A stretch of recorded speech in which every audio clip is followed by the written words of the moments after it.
Ever feel like your emotions are running the show? Welcome to the Power of Emotional Intelligence podcast. I am Marc Monteil, citizen of the world, founder of Intemotionnelle, and I'm here to help you build stronger connections, deepen self-awareness, and grow your resilience in today's ever-changing world. In each episode, we explore real-life insights, practical strategies, and inspiring stories to help you tap into the full potential of emotional intelligence. Whether you are aiming to excel at work, strengthen your relationships, or enrich your personal life, you are in the right place. Let's get started. And hey, don't forget to follow the channel, share it with friends, and give us a 5-star rating to help more people develop their emotional intelligence. Thank you for listening, and don't keep this journey to yourself. Today, we are talking about one of the most important and sometimes confusing parts of emotional intelligence, empathy. You will discover the real meaning of empathy, what it is and what is not, the science behind affective and cognitive empathy, and how to balance them, how empathy shapes relationships from childhood to adulthood, and surprising insights like, do animals experience empathy? Without forgetting the double-edged sword of empathy when it leads to burnout or inaccuracy. And then practical ways to use empathy in conflict resolution, personal relationships. Whether you want to build stronger relationships, solve better problems, or just understand what makes us human, this episode has something for you.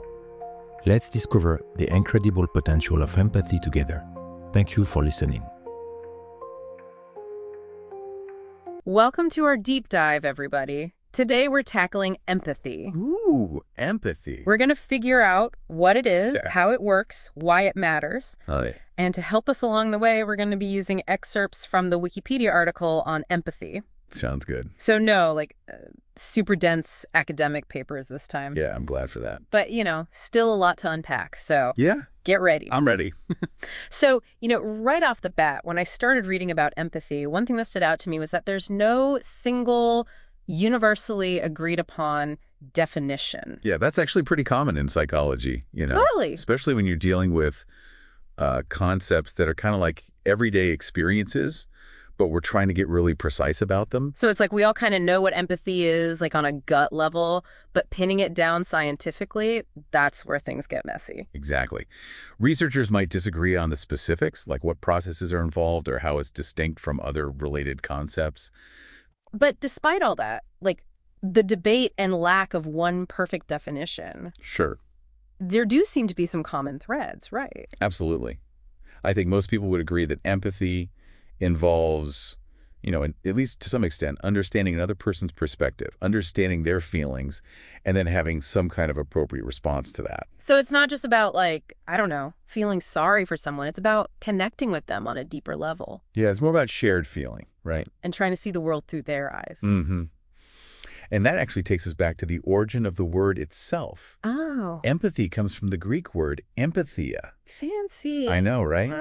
Which means physical affection or passion. Okay, so we're not just talking about, a purely mental or intellectual process here. No. Empathy engages our bodies, too. Think about it, when you see someone get hurt, you might wince, even though it's not happening to you. Oh, for sure. Right. Or if you see someone crying, you might feel your own throat tighten up. Exactly. That's that physical component of empathy in action. So empathy, we've got the mind, the heart, the body. It's a whole package deal. It really is. But it's also easy to confuse empathy with other things, right? Oh, absolutely. There are a lot of concepts that kind of hang out in the same neighborhood as empathy. Like what? Like sympathy, compassion, pity, even emotional contagion. So it's easy to kind of lump them all together. Okay, whoa. Yeah. Hold on, let's break this down a bit. So you're saying that feeling bad for someone isn't necessarily the same as feeling bad with them. Yeah, that's a good way to put it. So help me understand this. Where do we draw those lines? Okay, so let's start with sympathy. Sympathy is more about feeling care and concern for someone. Oh, okay. Compassion takes it a step further, though. It's not just feeling for someone, it's feeling motivated to actually help them. So there's action involved with compassion. Yeah, there's that urge to alleviate their suffering. And then there's pity. Pity can be a bit tricky because sometimes it has this element of like looking down on the person you feel sorry for. It can be condescending. Yeah, a little bit without even realizing it. And then you've got emotional contagion, which is fascinating. It's like catching emotions from other people. Like if you're in a room full of happy people, you're more likely to feel happy yourself, even if you weren't before. So empathy is more than just picking up on other people's vibes. It's more nuanced than that. It is. Empathy requires more than just feeling what someone else feels. It's about understanding their perspective, their situation. Exactly. And responding in a way that's actually helpful, as opposed to just getting swept up in those emotions yourself. Okay, so we've cleared the air a bit about what empathy is in NT, but to really understand it, we need to get into its components, right? Right. And to do that, we can think about empathy as having two major aspects: affective empathy and cognitive empathy. All right, two sides of the same coin. Exactly. So let's start with affective empathy. This is like the feeling part. Yeah, pretty much. It's about feeling an appropriate emotion in response to someone else's emotional state. Like if my friend is telling me about a really tough breakup, and I start to feel sad too. That's a perfect example. You're experiencing what they're feeling to a degree. So it's almost like a mirror.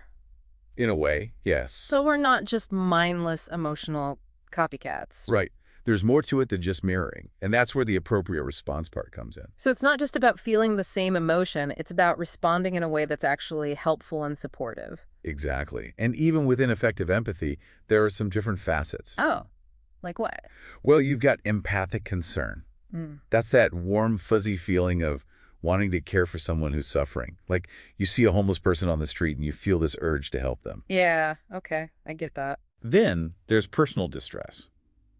This is more about feeling uncomfortable or anxious when you see someone suffering. Yeah. It's not always helpful because it might make you withdraw from the situation to make yourself feel better, rather than actually helping the other person. Ah, okay. Then there's effective mentalizing, which is even more complex. Effective mentalizing. It's like being an emotional detective. You're using clues from the person's behavior, their tone of voice, what you know about their past experiences, to really understand the nuances of what they're feeling. It's going deeper than just, oh, they look sad, so I feel sad. It's like, why are they sad? Exactly. It's considering the whole context of their emotions. It's a bit like putting a puzzle together, but with feelings. And I guess that puzzle-solving skill comes in handy for the other side of empathy, too. Which one? Cognitive empathy, the thinking side. Oh, absolutely. Cognitive empathy is all about understanding another person's perspective or their mental state, but not necessarily feeling their emotions in the same way. Okay, I think I'm starting to see the distinction here. So with effective empathy, we're mirroring emotions, while with cognitive empathy, it's more about understanding. You got it. And you might hear terms like perspective taking or theory of mind used interchangeably with cognitive empathy. They all get at that ability to step into someone else's mental shoes and see the world from their point of view. You know, given your love of stories. Oh, here we go. I bet you're really good at this. Like when you get lost in a book or a movie, you're basically engaging in a form of cognitive empathy. You're understanding the character's motivations and feelings, even though they're fictional. That's actually a really cool way to think about it. I never realized I was flexing my empathy muscles while binge watching my favorite show. You are. It's a great example of how cognitive empathy works in everyday life. But I imagine it's not always as easy as getting lost in a good story, right? Stepping into someone else's mental world, especially when it's very different from our own, that can be challenging. Absolutely. It takes effort. And sometimes it can even be uncomfortable, especially if you're trying to understand someone whose beliefs or actions you disagree with. It's that whole walk a mile in their shoes idea, but sometimes those shoes just don't fit. Right. But that's where the real power of cognitive empathy comes in. It allows us to connect with people who are different from us, to bridge those divides. To see the humanity in everyone, even when we don't fully understand them. Exactly. And that's essential for communication, collaboration, for just navigating social situations successfully. It's a skill that can make or break relationships, both personal and professional. This is all fascinating. But how do we even measure something as complex as empathy? Is there like an emotional thermometer or something? Well, it's not quite that straightforward. Researchers do use questionnaires to measure empathy, like the Interpersonal Reactivity Index, for example, Okay. or the empathy quotient. These are self-report measures. Basically, sets of questions that ask people to reflect on their own experiences and behaviors. So you're relying on people to accurately assess their own levels of empathy. Right. And that's one of the challenges. Empathy is subjective. It's about how WE perceive and experience things, which varies a lot from person to person. And how honest people are being about their answers. Exactly. So even with these standardized measures, there's a lot of debate about how accurate they truly are. You know, that makes me think about something I read. There was this study where students actually rated themselves as less empathetic after taking an empathy class. Oh yeah, I've heard about that. It seems counterintuitive, right? Totally. You'd think empathy training would make people more empathetic, not less. Why would that happen? Well, the thinking is that the class likely raised their awareness of what empathy truly involves. Their standards for empathy got higher. Exactly. So they started to judge themselves more critically. It's kind of like when you learn more about nutrition, you suddenly realize how unhealthy your diet really is. You know what? That's such a good analogy. It's like you don't know what you don't know. And once you start learning, you realize how much more there is to learn. Exactly. And I think that's a key takeaway here. Empathy isn't just about these automatic responses we have. It's also about reflecting on our own behavior and motivations. So it's not just about having empathy. It's about being aware of how we experience and express it. Precisely. And that awareness can lead to personal growth and more meaningful connections with others. So how does this all develop, though? Are we born with it, or is it something we learn over time? It's a bit of both nature and nurture working together. Okay, so the classic answer, but break it down for me. Well, babies actually show some basic forms of empathy very early on. Really? Like how? Think about it. When one baby cries, other babies around them often start crying too. Oh, yeah. That's like a symphony of screams at the playground. Exactly. It's a primitive form of emotional contagion, which is one of the building blocks of empathy. So it's like they're picking up on each other's distress signals, but they don't necessarily understand what's causing it. Right. But as children grow and develop, their empathy becomes more sophisticated. So what changes? Well, a key milestone is developing something called theory of mind. Theory of mind. This usually happens around age 4. Okay. And it's when children start understanding that other people have their own thoughts and beliefs, and that those thoughts and beliefs might be different from their own. It's like they finally realize that other people have their own internal worlds. Exactly. It's a major cognitive leap. And once that happens, their ability to understand and respond to others' emotions really takes off. I remember that classic experiment where you trick a child by switching the location of a toy, and then they have to predict where someone else will look for it. Yes, that's a test for theory of mind. And before they develop it, they'll assume the other person knows what they know, even though they've been tricked. So the ability to understand that other people have different perspectives, that's crucial for empathy. Absolutely. It's the foundation for being able to put yourself in someone else's shoes and see the world through their eyes. Okay, so empathy develops as our brains develop, which makes sense. But is everyone wired for empathy in the same way? That's a great question, and it's one that researchers have been grappling with for a long time. There's a lot of debate about whether there are innate differences in empathy between men and women. I'm sure there are. Yeah, there's definitely some evidence suggesting that, on average, females tend to score higher on those empathy measures we were talking about earlier. Okay, so the stereotype of women being more emotional and nurturing, there might be some truth to that. Well, it's important to be careful about making generalizations, but the research does point to some potential differences. But why would that be? Is it biological? Is it how they're raised? It's probably a combination of factors. Some researchers argue that it's tied to hormones or even evolutionary pressures, where women might have needed to be more attuned to their infants' needs for survival. That makes sense. Others say it's more about socialization, how girls and boys are raised differently, what behaviors are encouraged or discouraged. So nature and nurture working together again. Exactly. And I think the key takeaway here is that while there might be some average differences between men and women, there's a huge amount of individual variation. So it's not like all women are super empathetic and all men are emotionless robots? No, not at all. Empathy exists on a spectrum, and it's shaped by a whole host of factors. So we've got our genes, our upbringing, all that stuff. But what about other things? Like what? Like environment, social experiences. Do those things play a role in how empathetic someone becomes? Absolutely. The environment we grow up in can have a huge impact on our empathy development. So like if you're raised in a loving, supportive environment, you're more likely to be empathetic as an adult. Exactly. Studies have shown that warm and responsive parenting, particularly from fathers, can foster empathy in children. On the other hand, neglect or abuse can have the opposite effect. It can actually shut down those empathy circuits in the brain. Yeah. That's heartbreaking. It really highlights how crucial early experiences are. They are. And it's not just about parenting either. Social experiences like having close friendships or being part of a community can also shape our empathy. It's like we learn empathy through interacting with others by seeing how our actions affect them. Exactly. And on the flip side, isolation and lack of social connection can make it harder to develop and maintain empathy.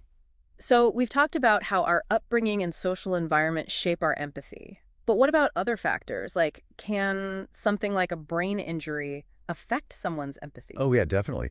There's actually a growing body of research showing that damage to certain parts of the brain can impair empathy. So we're talking about like a stroke or traumatic brain injury. Yeah. It seems that damage to the right hemisphere of the brain, in particular, can have a significant impact on empathy. Makes sense. This is because the right hemisphere is involved in a lot of the processes that underlie empathy, like emotional processing and social cognition. So it's not just about our personal experiences, but also the physical structures of our brains. Exactly. It's a reminder that empathy is incredibly complex.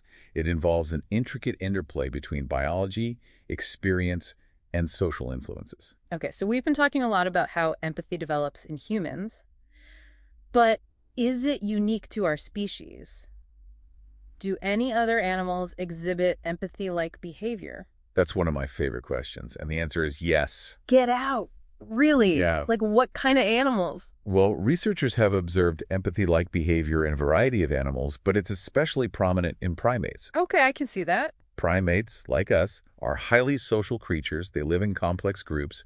They have to be attuned to each other's emotions to maintain those social bonds. So are you saying monkeys and apes feel each other's feelings? Well, we can't know for sure what they're experiencing subjectively, but their behavior certainly suggests that they're sensitive to each other's emotional states. Like how? Well, bonobos, for example, are known for their strong social bonds and their tendency to console each other when they're upset. So like if a bonobo sees another bonobo who's sad, they'll go over and give him a hug. Well, maybe not a hug exactly, but they'll do things like groom them or sit close to them, behaviors that seem to have a calming effect. It's almost like they're trying to make each other feel better. Exactly. Yeah. And it's not just primates either. Even rodents, like mice and rats, have shown empathy-like responses. Really? I always thought of rodents as being kind of, I don't know, solitary and unfeeling.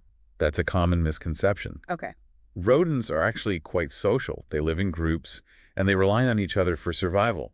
And there's some fascinating research showing that, for example, mice will show signs of distress when their cage mates are in pain. Wow, I never would guess that. So it's like empathy is more widespread in the animal kingdom than we might think. It seems that way. And it really makes you think about the evolutionary roots of empathy. Yeah, it's not just this nice-to-have quality. Maybe it's actually crucial for survival. Absolutely. For many species, the ability to understand and respond to the emotions of others is essential for things like social cohesion, cooperation, and caregiving, all of which are important for survival. Okay, we've covered a lot of ground here. We have. We've talked about the definition of empathy, Right. the components, the different facets, how it develops, Yeah. differences between genders, Yep. environmental factors, even empathy in other animals. Big topic. It is. But now I want to get into some of the cases where empathy is impaired. Okay. Yeah. You've done a lot of research on this, right? I have. And it's an area that's both fascinating and a bit unsettling. I bet. Because if empathy is so fundamental to our social interactions, what happens when it's missing or malfunctioning? That's exactly the question that drives this research. And understanding the full spectrum of empathy, including when it goes awry, is important for understanding the human experience. So where do we even start with this? Are there specific conditions or disorders that are linked to impaired empathy? Yeah, there are. And one that comes up a lot is psychopathy. That makes sense. I mean, in movies and TV shows, psychopaths are often portrayed as being cold, callous, completely devoid of empathy. But is that an accurate depiction? I mean, are they really incapable of feeling anything for others? Well, the relationship between empathy and psychopathy is a lot more nuanced than you might think. First of all, it's important to understand that psychopathy isn't just one thing. Okay. It's a complex personality disorder characterized by a whole cluster of traits. Like what? Well, things like antisocial behavior, a lack of remorse or guilt, impulsivity, a tendency to be manipulative and deceitful. And yes, impaired empathy is definitely a key feature. So it's not as simple as just saying psychopaths have no empathy. It's Exactly. more complicated than that. It is, and to understand it better, it's helpful to go back to that distinction we made earlier between affective empathy and cognitive empathy. Okay, remind me. Affective is the feeling part. Yep. Cognitive is the thinking part. Exactly. And studies have shown that psychopaths often struggle with affective empathy. They have trouble experiencing and understanding the emotional states of others on a gut level. So when they see someone in pain, they don't feel anything? Well, it's not quite that black and white, Okay. but they definitely seem to have a blunted emotional response compared to people who don't have psychopathy. So, like, their internal alarm bells just don't go off in the same way? That's a good way to put it. But here's where it gets really interesting. They may still have intact cognitive empathy. Wait, so they can understand what someone else is feeling, but they just don't care? That's one interpretation. Silly. Right. It suggests that they might be able to grasp emotions intellectually, maybe even manipulate them for their own gain, but they lack that visceral emotional connection that motivates most people to care for others. That's a bit scary, honestly. It can be. And it raises a lot of ethical questions about moral judgment and accountability. Because if they can understand someone else's perspective intellectually, but they just don't have that emotional component, does that mean they're still capable of knowing right from wrong? That's the million-dollar question. And there's a lot of debate about it. Mm-hmm. Some experts argue that despite their impaired empathy, psychopaths can still make moral judgments based on logic and reasoning. So they might know that something is wrong, but they just don't feel bad about it. Exactly. But other experts argue that without that emotional component of empathy, they fundamentally lack a true understanding of the impact their actions have on others. So it's like the classic head versus heart dilemma. Yeah. And it has huge implications for how we think about criminal justice, rehabilitation, all of that. It's a conversation that's ongoing. Yeah, a really, really important conversation. For sure. So psychopathy is obviously a really complex condition, and it's just one example of how empathy can be impaired. Are there any other conditions that are often linked to empathy issues? Yes, there are. Mm-hmm. And one that's generated a lot of controversy and misunderstanding is autism. Yeah. Traditionally, autism has been seen as a disorder characterized by difficulties in social interaction and communication, with empathy often being viewed as a core deficit. So similar to psychopathy in a way, but for different reasons. In some ways, yes. Yeah. But there's a growing body of research challenging this traditional view of autism and empathy. One perspective that's gaining traction is what's called the double empathy problem. Double empathy problem? What's that? The idea is that autistic individuals may not necessarily lack empathy. They might just empathize differently, particularly with each other. So it's not that they can't empathize, it's that they might have a harder time empathizing with people who aren't autistic. That's one way to think about it. It's like they're speaking different emotional languages. That makes sense. So previous research might have misinterpreted their experiences because it was based on interactions between autistic and non-autistic individuals. Exactly. It's like trying to judge a fish on its ability to climb a tree. Right. You're setting them up to fail. Exactly. And the double empathy problem highlights the importance of understanding empathy from multiple perspectives. It's a reminder that empathy isn't one size fits all. Right. There's a spectrum of ways to understand and respond to emotions, and we need to be open to that diversity. Okay, so we've delved into some pretty heavy stuff here with psychopathy and autism, but I'm also curious about the effects of empathy in everyday life. Sure. For people who don't have these conditions. Yeah. I mean, are there clear benefits and drawbacks to being an empathetic person? That's a great question. And the answer is, as with most things in life, it's complicated. Empathy is a powerful force, but it's not always straightforward. There are both upsides and downsides. Okay, I'm intrigued. Let's start with the good stuff. I have a feeling you're going to tell me that empathy is generally seen as a positive trait. You're right on the money there. Okay, good. Empathy is often seen as a cornerstone of morality and social harmony. And there's a lot of research to support that view. For example, studies have shown that people who score higher on those empathy measures we talked about tend to report having more fulfilling relationships, Okay. higher levels of life satisfaction, and more positive emotions overall. That makes sense. I mean, if you can understand and connect with other people on a deeper level, it's going to make your interactions more rewarding. Exactly. And it's not just about feeling good either. Empathy has also been linked to pro-social behaviors, like altruism and helping others. So the more empathetic you are, the more likely you are to lend a hand when someone needs it. It seems that way. And there's even research suggesting that empathy can make children more resilient. Resilient, how so? It seems that empathetic children are better able to cope with stress and bounce back from challenges. Maybe because they have stronger social support networks, or they're better at understanding and regulating their own emotions. So empathy is not just good for our relationships, it's good for our mental well-being too.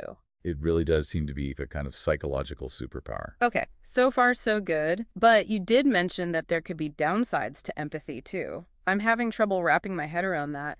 How could something that seems so inherently good also have negative consequences? Yeah, it's counterintuitive. But psychologist Paul Bloom actually argues that empathy can be a double-edged sword. Double-edged sword. While he acknowledges that empathy can be a powerful force for good, he points out that it can also be biased, emotionally draining, and even lead to harmful actions in some cases. Okay, now you've really got my attention. What are some of the potential pitfalls of empathy? Well, one concern is that our empathy can be limited by our own experiences and biases. What do you mean? Well, think about it. We tend to empathize more easily with people who are similar to us. Yeah, I guess that's true. We connect more readily with people who share our background, our beliefs, even our sense of humor. Exactly. And that's natural, but it can also create blind spots in our empathy. We might be less sensitive to the suffering of people who are different from us. So it's like empathy can actually create divisions between people. It can. For example, let's say there's a natural disaster and aid needs to be distributed. People might unconsciously be more inclined to donate to those who look like them or share their cultural background, even if others are in greater need. It's not that they're intentionally being cruel, it's just that their empathy is being channeled in a particular direction. Exactly. It's an unconscious bias shaped by our own experiences. That's something I never really considered before. Yeah, something to think about. And Bloom also argues that empathy can be emotionally draining, especially when we're constantly exposed to images of suffering in the media. Yeah, that's a good point. It's like the world is constantly bombarding us with sad and disturbing news. It can be overwhelming. It can, and this can lead to what's called compassion fatigue. Compassion fatigue. Yeah, it's like burnout, but for empathy. You get so emotionally drained from constantly absorbing other people's pain that you eventually shut down. It's a big problem for people in caregiving professions, like nurses and social workers. That makes sense. I mean, if your job is to help people who are suffering, you're exposed to a lot of emotional intensity. Exactly. And while empathy is essential for those professions, it's also important to have healthy boundaries and coping mechanisms. So it's not about being a cold-hearted robot. It's about finding a balance. Exactly. And Bloom even goes so far as to say that excessive empathy can sometimes be counterproductive. How so? Well, he gives the example of high-empathy nurses who actually end up spending less time with their patients to avoid getting overwhelmed by their suffering. Wow. So it's like they're trying to protect themselves emotionally, but in doing so, they're actually providing less care. In a way, yes. And he also argues that sometimes we can be too focused on our own emotional response to someone else's suffering, and we miss cues about what they truly need. It's like we're so busy feeling bad for them that we forget to actually listen to them. Exactly. And that can lead to well-intentioned but ultimately unhelpful actions. So there's this idea that too much empathy can actually cloud our judgment and make it harder to help others effectively. That's one of Bloom's arguments. And it's definitely thought-provoking. He also talks about the idea of empathic inaccuracy, which is basically the notion that we often overestimate how well we understand other people's feelings. So we think we're being empathetic, but we're actually just projecting our own assumptions onto them. Exactly. We might simplify their experiences to fit our own understanding of the world. Or we might assume they're feeling the same way we would in that situation, when in reality their experience is completely different. And that can lead to misunderstandings and conflicts. Absolutely. So empathy really is a double-edged sword. It can be a source of compassion and connection, but it can also be biased, draining, and even inaccurate. That's a great summary. So what do we do? Should we just ditch empathy altogether and become like emotionless robots? I don't think that's the answer. Empathy is a fundamental part of what makes us human. Right. It's essential for building relationships, caring for others, and creating a more compassionate world. The key, as Bloom suggests, is to balance empathy with reason and critical thinking. So it's not about suppressing empathy, it's about using it wisely. Exactly. We need to be aware of its limitations, we need to be mindful of our own biases, and we need to be willing to engage in open and honest communication, to really try to understand where the other person is coming from. So it's not about getting rid of empathy, it's about being a more thoughtful empathizer. I love that. Thoughtful empathizer. I'm going to write that down. I think you should. It's about using our heads, aim, and our hearts, not just letting our emotions run wild. Exactly. And this balance of empathy and reason, it's really crucial when it comes to things like helping others and navigating conflict. Okay, let's talk about helping others first. So if I see someone who's struggling, like my instinct is to try to feel what they're feeling, to connect with them on that emotional level. Yeah, that's a natural response. But you're saying that's not always the most effective way to help. Well, it depends on the situation. But research suggests that it's actually cognitive empathy. That ability to understand someone's perspective, that's a stronger predictor of helping behavior, especially in large-scale crises, like natural disasters. Wait, really? So it's not about feeling their pain, it's about understanding their needs? Exactly. Imagine you're facing a massive crisis with countless people suffering. If you try to absorb all of that emotional weight, it can be paralyzing. It's like that saying, you can't pour from an empty cup. If you're emotionally drained, you can't help anyone. That's a great way to put it. Yeah. But if you step back and use your cognitive empathy to assess the situation, to figure out what people actually need, you can be much more effective. So it's about being strategic with our empathy, using our heads to direct our hearts, so to speak. Exactly. It's not about turning off our emotions. It's about channeling them in a way that's actually helpful. Okay, so cognitive empathy might be the MVP when it comes to like large-scale helping efforts. But what about those everyday situations where we see someone who is struggling, like a friend going through a tough time, for example? Well, in those situations, effective empathy is really important. So being able to connect with them on an emotional level. Exactly. Feeling their pain, offering a shoulder to cry on, all of that. It shows them that you care and that you're there for them. But even in those situations, cognitive empathy still plays a role. It helps you to understand what your friend is going through, Yeah. what they might need from you. So it's like a 1-2 punch. Effective empathy lets you connect. Cognitive empathy helps you understand. I like that. And together, they allow you to provide the right kind of support. Precisely. And this interplay of effective and cognitive empathy is also really crucial in conflict resolution. Oh yeah, conflict. That's a whole other beast. It is. And empathy is often seen as the key to resolving conflicts peacefully. The idea is that if we can understand where the other person is coming from, their perspective, their motivations, we're less likely to get stuck in those adversarial positions. No, empathy helps us to build bridges instead of walls. Exactly. But here's the catch. It requires both sides of the conflict to be willing to engage in empathy. What happens if you're dealing with someone who's totally unreasonable, someone who refuses to see your side of things? Yeah, that's where things get tricky. Because empathy is great in theory, but it's not always easy to put into practice, especially when you're feeling angry or hurt. It's not. And it's important to acknowledge that empathy is not a magic wand.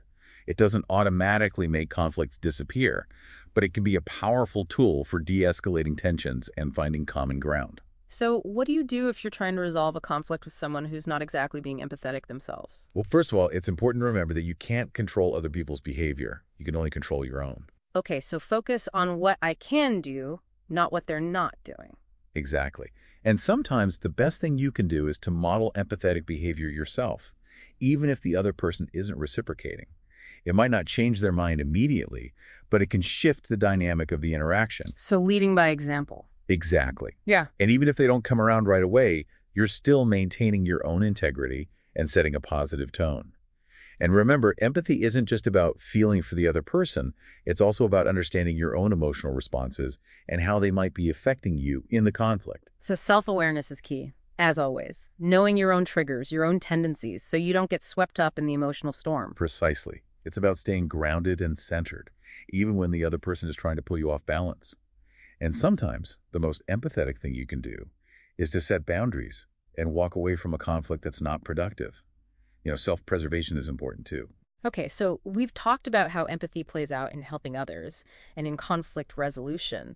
But I'm also curious about its role in our personal lives, our relationships with friends and family, our romantic relationships. Yeah, empathy is absolutely crucial in those contexts. It's the glue that holds relationships together. Think about it. In any close relationship, you're going to have disagreements, you're going to hurt each other's feelings sometimes, you're going to have to navigate challenges together. And without empathy, those challenges can become insurmountable. So empathy helps us to weather the storms. Exactly. It allows us to understand each other's perspectives, to forgive each other's mistakes, to support each other through difficult times.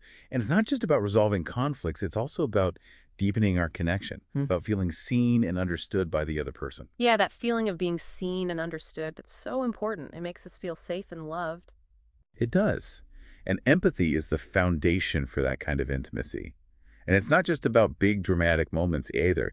It's also about those small, everyday acts of empathy that can make a huge difference in a relationship.